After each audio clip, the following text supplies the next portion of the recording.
Today's lesson is going to talk about how to simplify a square root. So the idea behind that is if I were to give you guys a problem, it said, get my pen out here, and it asks, what is the square root of 100? All right, you would just write, oh, well, that's 10, and circle it, and you're done.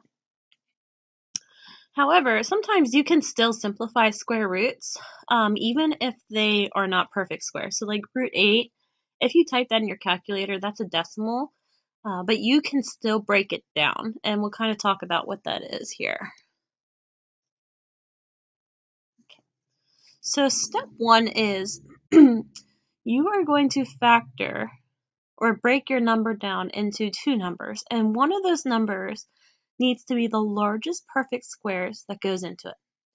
For example, let's say you were trying to simplify root 48. You have to figure out what is the largest perfect square that goes into 48. So clearly it has to be less than 49. So these would be your options.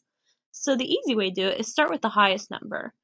36 does not go into 48, so that one's out. 25 does not go into 48, that's out. However, you can try 16, and that does go into 48.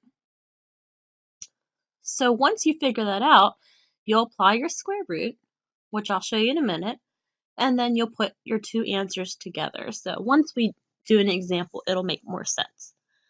So we already know that 16 goes into 48, and we know 16 times 3 is 48. So all I'm doing is I'm breaking 48 into 16 times 3. Now, since 48 was under a root, then 16 and 3 also need to be under a root. That's really important to put those roots there. From there, you apply step 2, which you take the square root of your perfect square. So you should always be changing one of these into a whole number. So in that case, the square root of 16 is just 4. Make sure you don't write root 4. A lot of kids do that.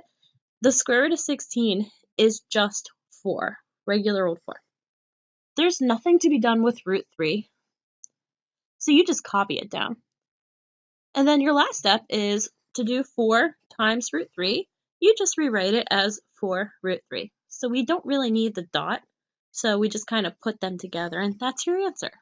So it's a pretty basic process, and it's really dependent on how well you know your times tables. So we'll just do 5 examples, and I think after that it'll make sense.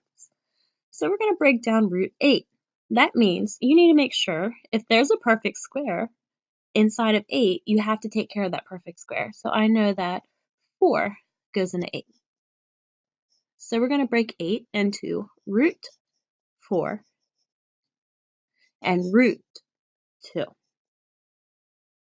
Then just double check 4 times 2 does give me 8. And then what you're going to do is change root 4 into 2 because the square root of 4 is actually just regular old 2. And you're just going to copy the root 2 behind it. And that's it.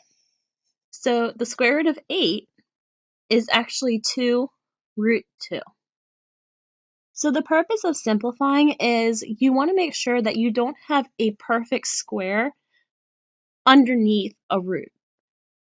So even though you couldn't see 4, 4 is a part of 8, so we have to take care of that square root.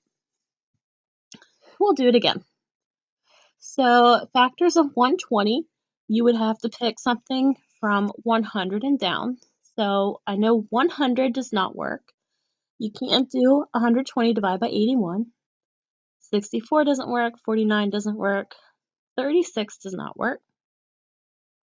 25, nope. 16, no. 9, no. 4 has to be it. So I'm going to break 120 into root 4. And 120 divided by 4 gives me 30. So you need to change 120 into root 4 times root 30. Just like before, we're going to change our perfect square into a whole number. In this case, it's 2. And I'm just going to tack the root 30 on behind it.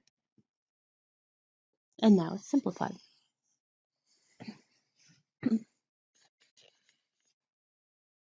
Right, we have root 50 in the top here, so you're going to have to pick from 36 down.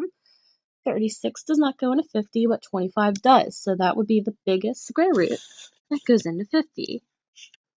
So we're going to break this down to root 25 times root 2. And you would need to change the square root of 25 into the whole number 5 and tack on the root 2 at the end. And that's it, you're done.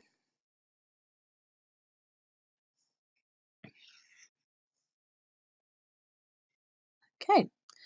200, usually when something ends in 100, right away I pick 100 as one of my factors. It just makes things easier. So I'm going to break 200 into root 100 and root 2. And the square root of 100 is actually just 10. And I'm just going to put root 2 on the end. So root 200 becomes 10 root 2. And last but not least, there's 18. So I have to pick a perfect square that's less than 25. So 16 definitely does not go into 18. 9 does. So we're going to change this to root 9 and root 2. The square root of 9 is just 3. And then root 2. And you're done.